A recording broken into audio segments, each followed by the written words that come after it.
So good evening, everybody, and a very warm welcome from myself, Ian Stafford, and the Sporting Club. This is our first sports quiz with the stars, and it says, it does exactly what it says on the tin. It's a sports quiz, and it will be with a star tonight, and indeed every week. We played in the 2014 World Cup.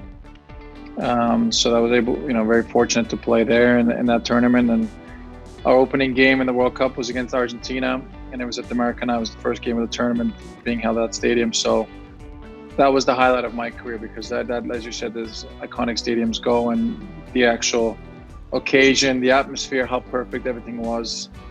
Yeah, you couldn't have written a better script.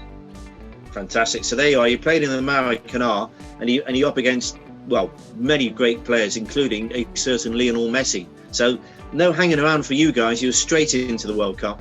Yeah, welcome to the World Cup. And he's the one that won the game for him. We lost 2-1, and that was due to a bit of magic from Messi. And ultimately, we can accept losing to him and to his team. But, of course, would have liked to get a result, but it wasn't meant to be.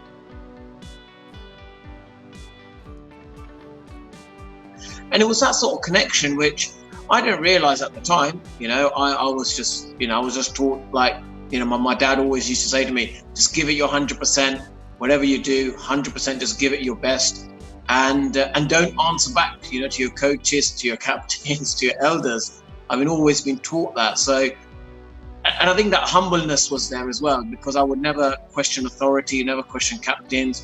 Whatever they asked me to do, just do that. So they saw that humbleness in me. They saw the hard try, tries hard, but he's a bit clumsy, the poor fella, he's at Lord's running for the ball. He slides, saves the ball, puts his foot over the line, throws it in. Clumsy Monty, but he tries hard. But, you kind of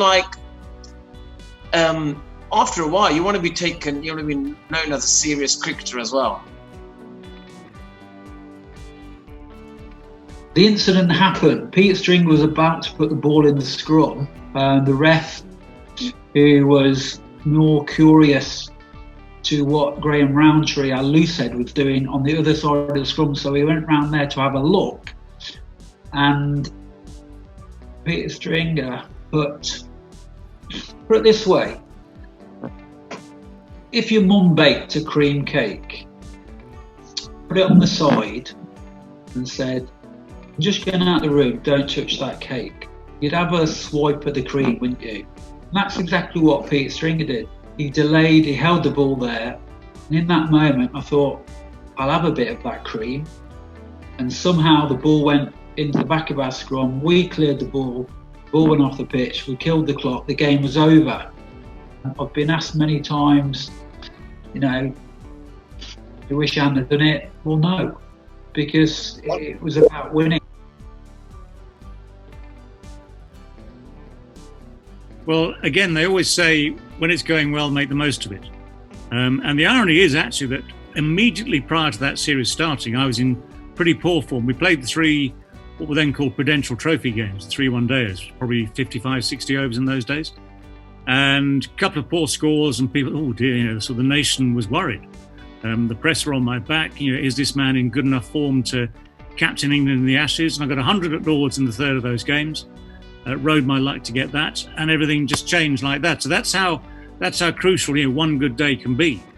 And I think through that series we played on some pretty good pitches, good batting pitches by and large. I got the 157.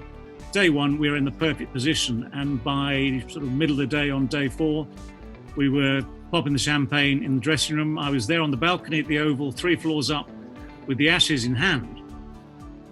That is your single best, proudest moment of your life at that stage.